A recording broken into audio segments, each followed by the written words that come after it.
네, 두 번째 강의 이제 시작하도록 하겠습니다.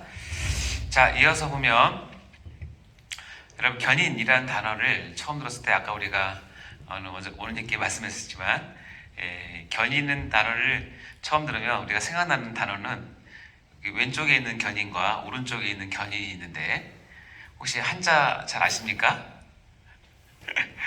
자, 우리가 교리에서 배우는 견인은 왼쪽이에요, 오른쪽이에요? 왼쪽이죠. 아까 처음에 얘기했던 그 견인은 오른쪽 견인이에요. 한자가 달라요. 같은 단어인데. 근데 워낙 견인차를 하도 많이 우리가 봤기 때문에 다 오른쪽을 생각하는데 이거예요. 보시면 여러분 불법 주차나 하면 이제 그 견인차가 와서 끌고 가지 않습니까? 여러분 경험이 있나 모르겠는데 점심 잘 먹고 나와가지고 집에 가려고 봤는데 차가 없어져서 알아보면 끌려가는 견인차.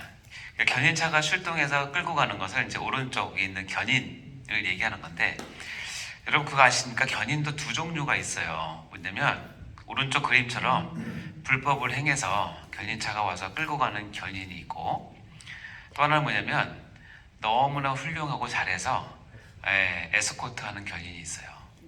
그러니까 여러분은 오른쪽을 하든 왼쪽을 하든 견인을 할 텐데 근데 저는 이제 이 강의를 준비하면서 물론 지금 주황색으로 되어 있는 견인이 우리가 지금 교리에서 하고 있는 견인은 맞아요. 근데 그 견인에 우리가 알고 있는 견인차가 와서 끌고 가는 또는 에스코트하는 견인이 그런 내용도 포함되어 있다고 생각하는데 왜냐하면 하나님의 견인을 할 때는 우리가 하나님의 백성이고 또 하나님께서 인치신 그런 의로운 자이기 때문에 우리가 잘못되어 있는 곳에 주차해 있거나 엉뚱한 짓을 하고 있으면 하나님께서 견인차를 보내셔서 우리를 질질 끌고 가는 경험을 많이 하지 않습니까? 네, 바로 그것을 얘기하는 견인과 똑같다고 생각하시면 됩니다. 반면에 어떤 경우도 있냐면 우리가 너무 하나님의 기쁘게 해드리고 하나님의 마음을 시원하게 해드리고 하나님 사역을 통해서 교회와 하나님 나라를 세워드릴 때는 하나님께서 천군 천사를 동원해서 우리의 앞길을 이렇게 견인, 에스코트합니다.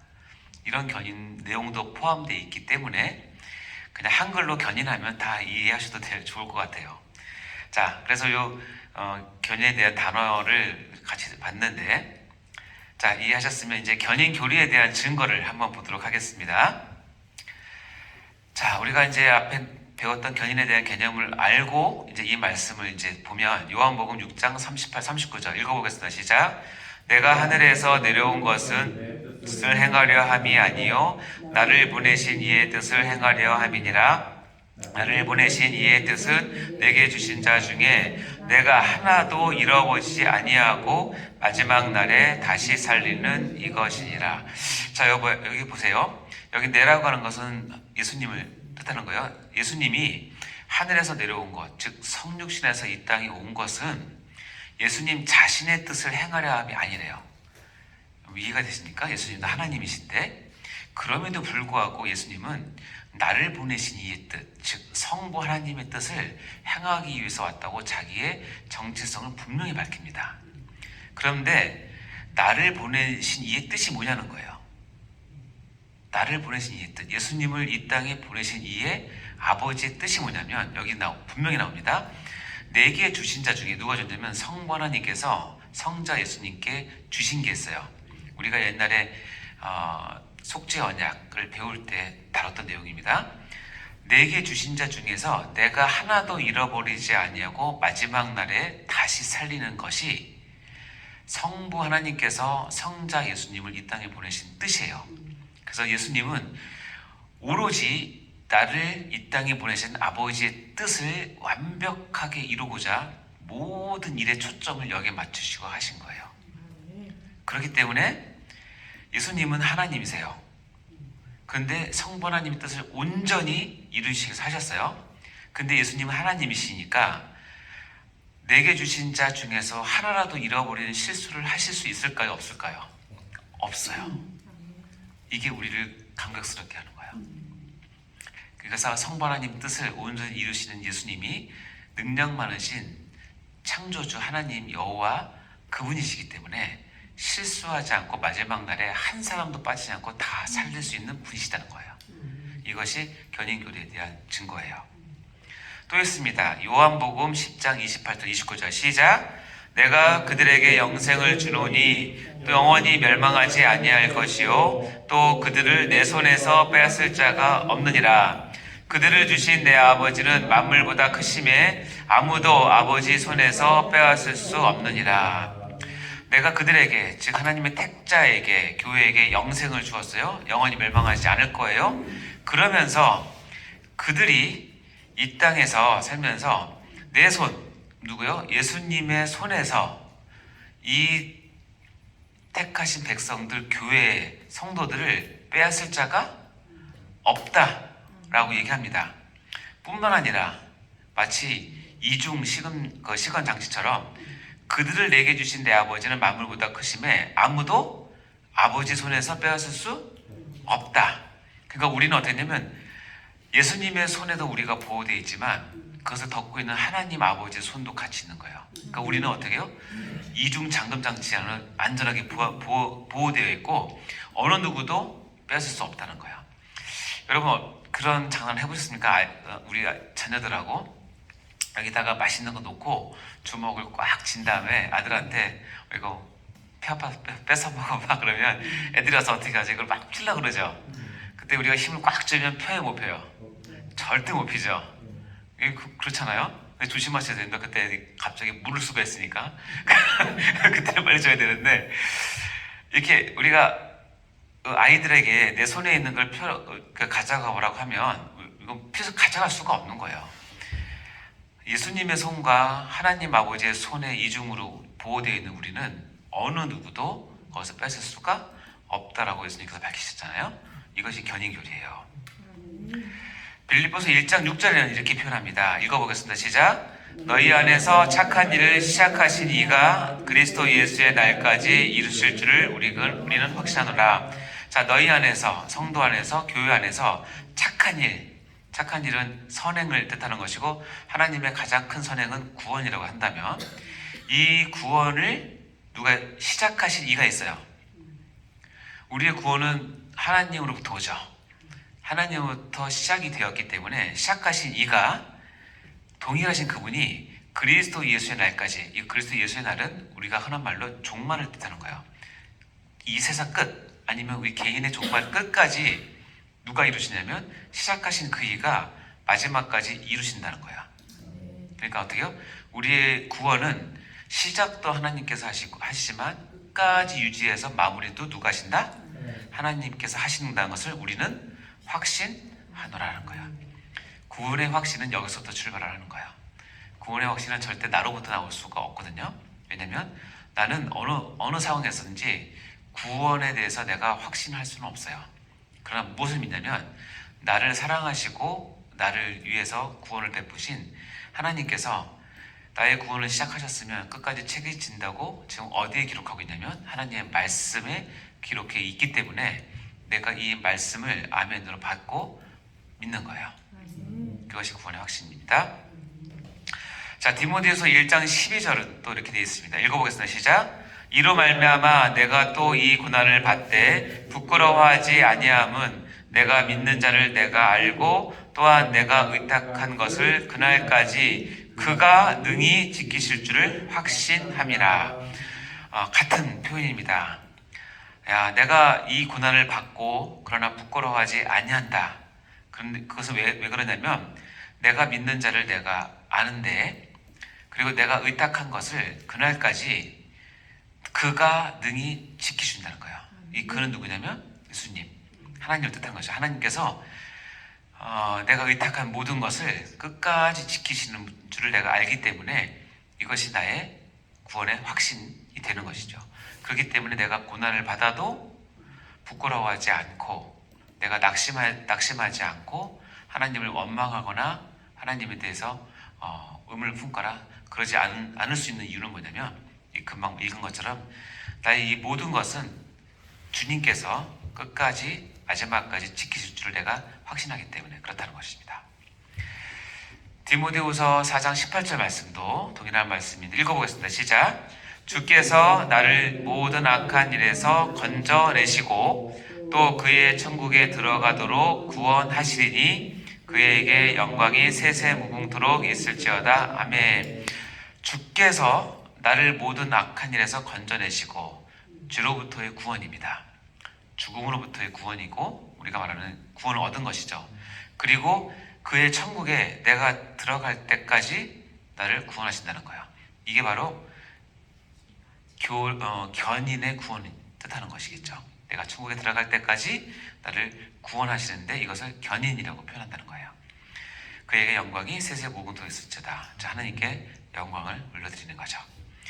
자, 이와 같은 성경의 내용들을 통해서 견인은 하나님께서 우리의 구원을 확실하게 해주시는, 그래서 아까 얘기했지만 성화라고 하는 아주 복잡 단안하고 우리가 감당하기 참 어렵지만 반드시 이루어내는 그 중요한 과제를 우리가 힘있게 끝까지 낙심하지 않고 절망하지 않고 이겨낼 수 있는 건 뭐냐면, 그것을 지지하고 끝까지 이끄시는 분이 하나님이시고 그것을 견인이라고 얘기를 한다는 거예요.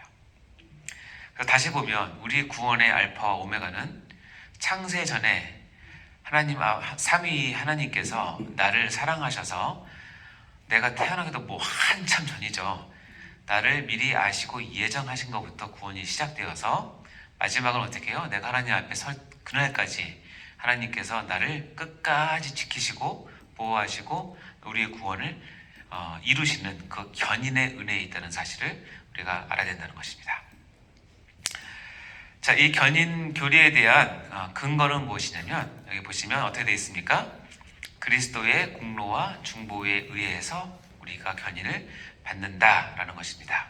즉, 나의 어떤 상태, 내 믿음이 있고 없고 또 내 노력, 내 확신이 아닙니다. 자기 확신이 아니에요. 즉, 나로부터 나오는 무엇이 될 수가 없어요. 견인의 근거는 오로지 예수 그리스도께서 나를 위해서 하신 공로와 그리고 지금 하고 계신 중보에 의해서 이 견인이 이루어진다는 뜻입니다. 대표적인 예로 이제 누가복음 22장의 말씀에 보면 이런 말씀이 있습니다. 한번 같이 읽어볼까요? 시작. 시몬아 시몬아 보라, 사탄이 너희를 밀가부르듯 하려고 요구하였으나 그러나 내가 너를 위하여 내 믿음이 떨어지지 않기를 기도하였노니 너는 돌이킨 후에 내 형제를 굳게 하라. 시몬아 시몬아, 이제 베드로를 얘기하는데 예수님께서 베드로에게 어떻게 보면 영적으로 있었던 일을 설명을 해주시는 거예요. 사탄이 너희를 밀가부르하려고 요구했다. 그러니까 너희들의 믿음이 떨어지고 너희들이 실족할 것을 계속 요구했는데, 그러나 내가 너를 위해서 내 믿음이 떨어지지 않기를 위해서 뭐 했다고요? 기도했다고. 누가? 예수님께서 기도하셨다는 거예요. 그리고 이 기도의 사역은 지금도 하나님 보좌 우편에서 예수님이 지금도 우리를 위해서 하고 있는 중보 사역이에요. 따라서 우리가 견인의 은혜를 받을 수 있는 이유, 즉 나의 어떤 상태나 나의 어떤 그런 것들이 아니라 오로지 하나님으로부터 받을 수 있는 이유 뭐냐면, 지금도 살아계신 예수님께서 부족한 나를 위해, 연약한 나를 위해, 믿음이 부족한 나를 위해서 믿음이 잃지 않도록, 절망하지 않도록, 믿음을 저버리지 않도록 지금도 하나님 보좌 앞에서 우리를 위해서 기도해 주시는 그 덕에 우리가 견인의 은혜를 받을 수 있다는 뜻입니다. 믿으시죠? 네, 그래서 우리의 구원은 이렇게 확실하다는 뜻입니다. 자, 그래서 이 견인에서 인자가 어떻게 보면 참을 인자, 인내인데요. 우리가 아까 잠시 봤지만 이 견인의 이 진리, 이 교리 가운데는 인내가 반드시 필요한데, 어떤 인내냐? 두 종류의 인내가 필요합니다.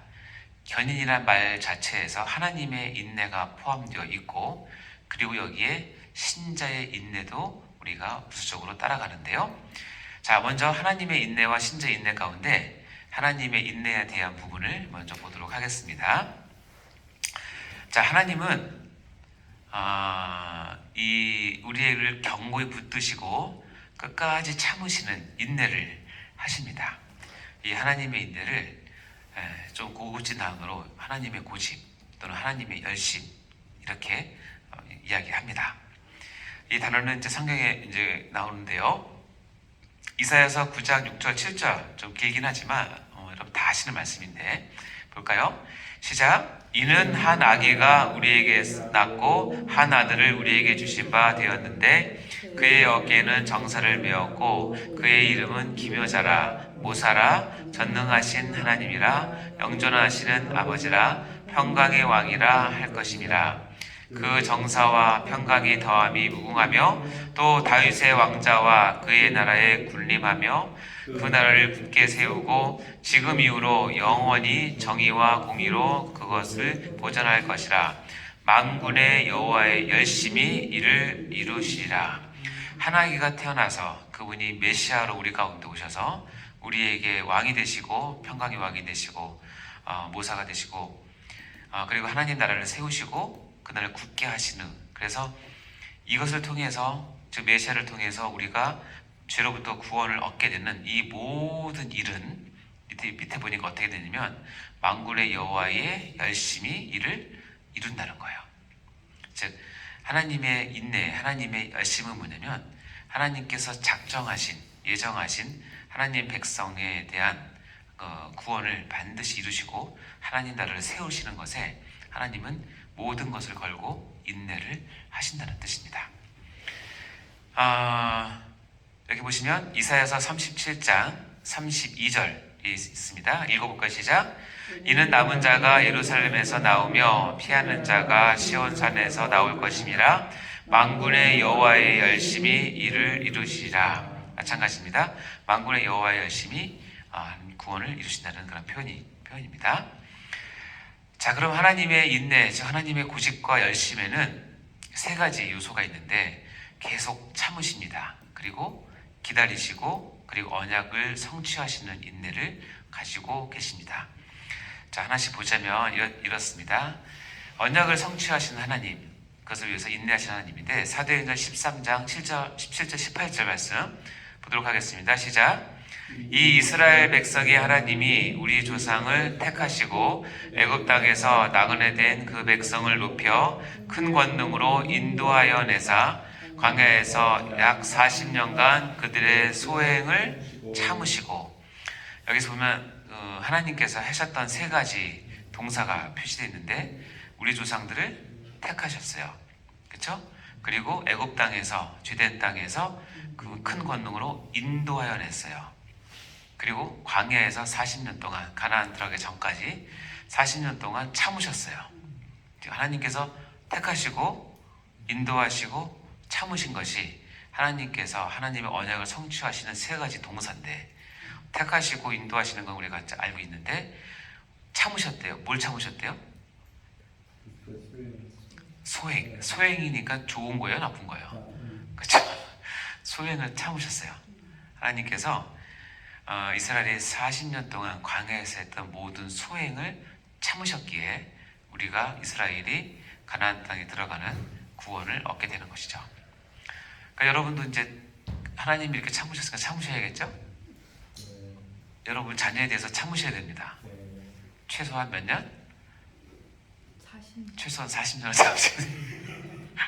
여러분 자녀가 40대 때까지는 참아주세요. 이렇게 안 참으셨으면 정말 우리가 있을 수 없죠. 어쨌든 이 참으시는 하나님, 인내하시는 하나님이십니다. 로마서 8장 26절 말씀 읽어볼까요? 시작.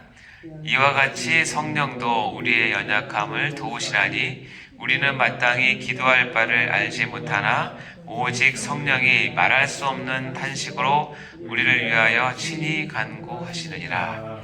자, 우리의 성령님이 함께 하시는 성령님께서 우리 연약함을 도우십니다.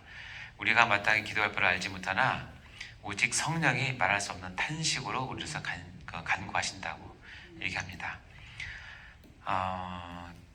성령님이 탄식하시죠? 여러분 탄식 많이 하십니까?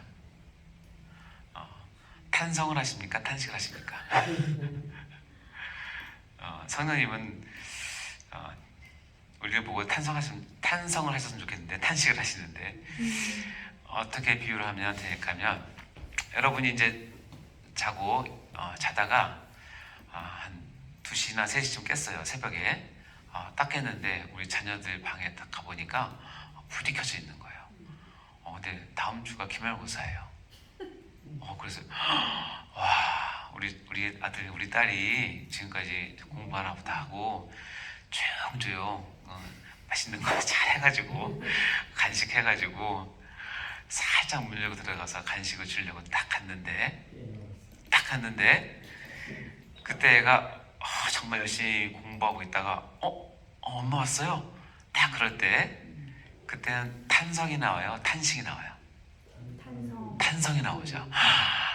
우리 아들 우리 딸 수고 많았다. 이거 먹고 해라. 그리고 얼른 자야지. 너무 열심히 해서 고맙다. 탄성이 나오죠.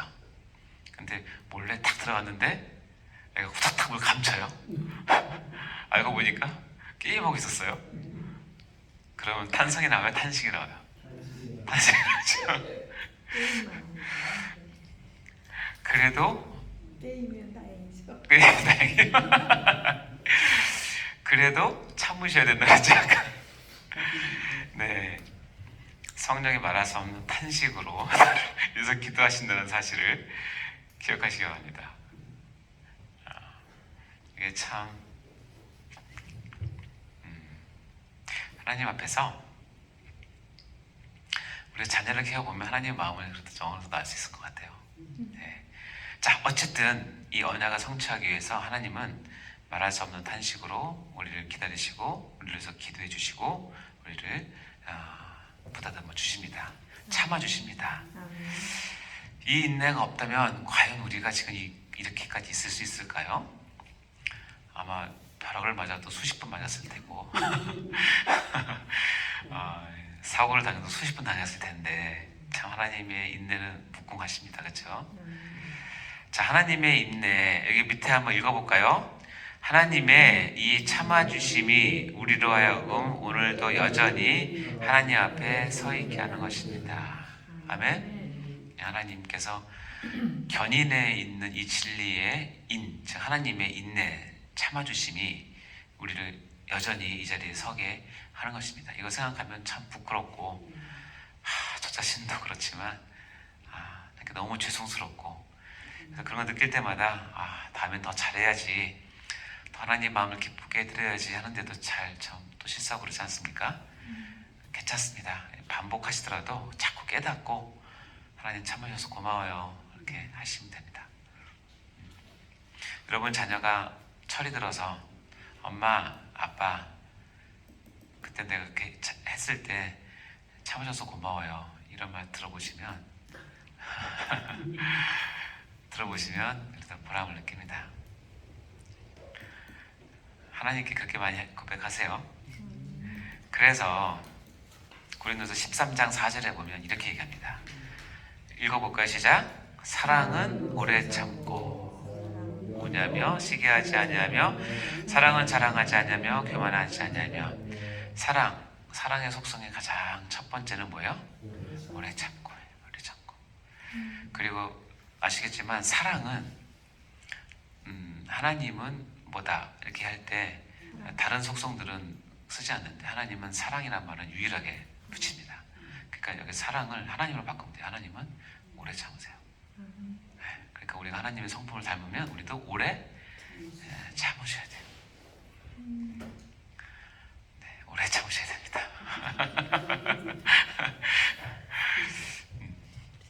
근데 뭐 그렇습니다. 저도 병원 경영을 한 20년 넘게 했죠. 23, 4년 했나?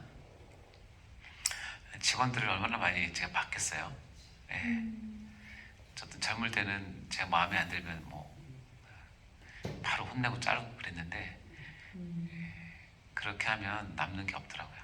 근데 못하더라도 참아주고 기다려주고 그러면 이제 제 머릿속에 한 두세 명이 생각나는데 한 직원은 그런 직원이 있어요. 직원이 왔는데 너무 못하는 거예요. 너무 못한데 착하게 하면 좋은데 너무 또 착하지도 않아요. 그렇다고 얼굴이 예쁜 것도 아니에요. 얘를 내가 왜 뽑았나 막 그래서 내가 너무 내 자신 자책한 거예요. 그래서 내가 이게 좀만 기회가 되면 이제 잘라야지 그러고 있었는데 그 참게 됐어요. 근데 이게 1년 참고 2년 참고 한 3년째쯤 되니까 이 직원의 이게 숨어 있는 그 진가가 나타나기 시작하는 거예요. 나중에 우리 병원에 수간호사가 됐어요. 몇 년. 그때 생각하게 돼. 그때 내가 못 참고 잘랐으면 어떨 뻔했나. 이게 그런 것들을 느끼면서 오래 참는다는 게 쉬운 건 아니지만 하나님께서 허락하시면 참아주시면 또 이렇게 또 좋은 열매를 보게 되는 것 같아요. 그래서 그 직원 많이 생각나요. 여러분도 많이 참으시기 바랍니다. 자, 이제 하나님의 인내에 이어서 이제 신자의 인내를 이제 볼 텐데,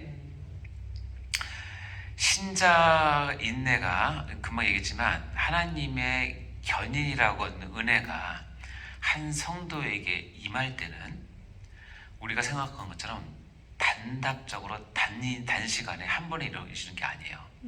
왜냐하면 견인은 성화 전체를 아우르는 큰 틀이기 때문에 성화가 어떻게 되죠? 우리가 믿고 나서 끝까지 점진적으로 완성되지 않잖아요. 이거 전체를 감싸는 하나님의 은혜이기 때문에 견인은 단번에 한 번 참아주고 끝나는 것이 아니라 길게 이어지는 거예요. 그러니까 어떻게 하나님의 견인이 길고 오래 가기 때문에 그 견인을 받아내는 우리도 어떻게 해요? 그것을 받아서 길고 오래 참아야 하나님의 견인의 은혜를 제대로 받을 수 있는 거예요. 그래서 필요한 것이 신자의 인내예요. 아시겠죠? 하나님의 인내와 신자의 인내가 만나서 딱 맞으면 가장 아름다운 구원의 꽃을 이루는 거예요.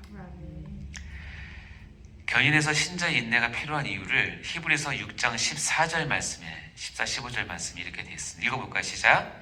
이르시되 내가 반드시 너에게 복주고 복주며 너를 번성하게 하고 번성하게 하리라 하셨더니 그가 이같이 오래 참아 약속을 받았느니라. 이 말은 아브라함에 대한 설명을 할 때 하나님께서 이렇게 얘기합니다. 아브라함에게 약속을 주시면서 내가 반드시 아브라함에 준 이 언약은 내가 반드시 지킬 거야. 근데 나보다 더 위대한 분이 없기 때문에 내 스스로에게 맹세해서 이렇게 얘기합니다. 내가 반드시 너에게 복주고 복주며 너를 번성하게 하고 번성하게 하리라. 근데 우리는 이거를 딱 받으면 어떻게 되면 1년 이내에 내가 집 사지 않을까?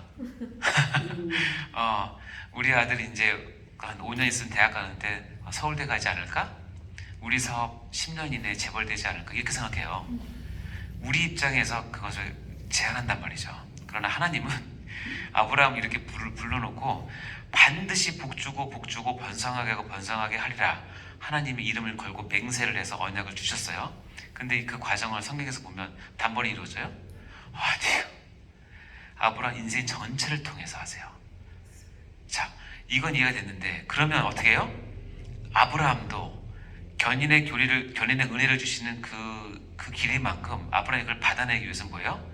오래 참아야 약속을 받는 거예요. 이것을 실패해서 한 게 이스마엘이에요. 못 참는 거예요. 그러니까 하나님의 견인의 은혜를 우리가 받기 위해서는 하나님께서 길게 우리를 인도하신다면 그것을 참아내는 인내가 반드시 필요하고 그것을 통해서 하나님께서 언약하신 그 약속 우리가 받을 수 있는 거예요. 그래서 이 시간 이제 세 번째 시간에는 신자의 인내가 왜 필요한지 그리고 그 인내 수준이 무엇인지에 대해서 보도록 하겠습니다. 잠시 후 다시 보겠습니다.